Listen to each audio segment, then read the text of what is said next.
Hello, welcome to my channel Girl with Wings.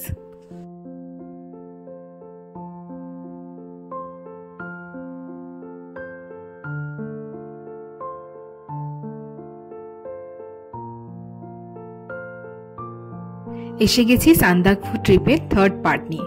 আগের দুটো পার্টের ভিডিওর লিংক ডেসক্রিপশন বক্সে দেওয়া রইল। টুমলিং এবং অল এই দুটো হোমস্টেতে থাকা খাওয়া নিয়ে দুদিনে আমাদের খরচ পড়েছে মোট ৩২০০ টাকা। তবে টুমলিংয়ে চলে আসার পর থেকে ফোনে কিন্তু কোনো রকম নেটওয়ার্ক আমাদের ছিল না। যদিও টুমলিংয়ের হোমস্টেতে ওয়াইফাই ছিল, কিন্তু অলের হোমস্টেতে কোনো রকম ওয়াইফাই ছিল না। তাই একটা দিন পুরো আমাদের বাইরের জগৎ থেকে যোগাযোগ বিচ্ছিন্ন হয়ে গিয়েছিল।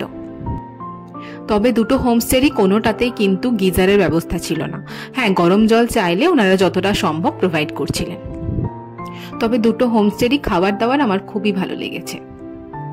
দুপুরের খাওয়া দাওয়া করে একটু বরফের মধ্যে সময় কাটিয়ে আমরা এখন এসে গেছি সানসেট দেখব বলে।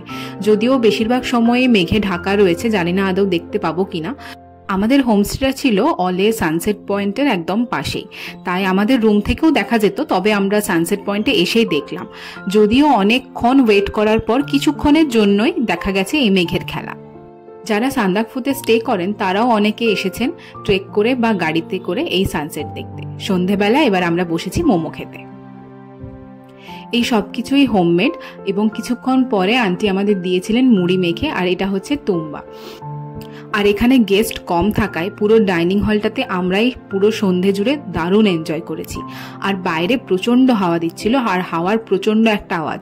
তবে সন্ধেবেলায় একটা জিনিস ভালো ছিল যে আকাশ একদম পরিষ্কার ছিল, তারাগুলো পুরো হীরের মতো চকচক করছিল। আর সেই রকম ঠান্ডা, মানে মারাত্মক বেশি ঠান্ডা। রাত্রিবেলা 4টে লেপ ঢাকা দিয়েও আমরা কাঁপতে কাঁপতে রীতিমতো ঘুমিয়েছি। ব্যাস, আর কি, চলে এলো ট্রিপের শেষ দিন। সকাল হতে বেরিয়ে পড়লাম আমাদের ফিরে যাওয়ার উদ্দেশ্যে।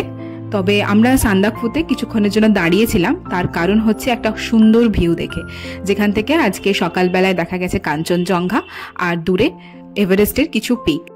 7 দিন আগে সাংঘাতিক স্নোফলের পর আজ 10 দিন পর প্রথম দেখা গেছে এভারেস্ট এবং কাঞ্চনজঙ্ঘাকে।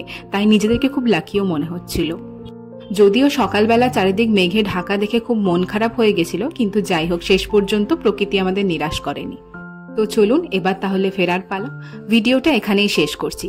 খুব তাড়াতাড়ি ফিরে আসবো নতুন কোনো ভিডিও নিয়ে। ততদিন পর্যন্ত সঙ্গে থাকবেন, ভালো থাকবেন। আর এই ভিডিওটা ভালো লাগলে লাইক করবেন, আর চ্যানেল নতুন হলে অবশ্যই একটা সাবস্ক্রাইব করে দেবেন। আর আপনাদের ফিডব্যাকের আশায় থাকবো, কমেন্টে অবশ্যই জানাবেন। Thank you.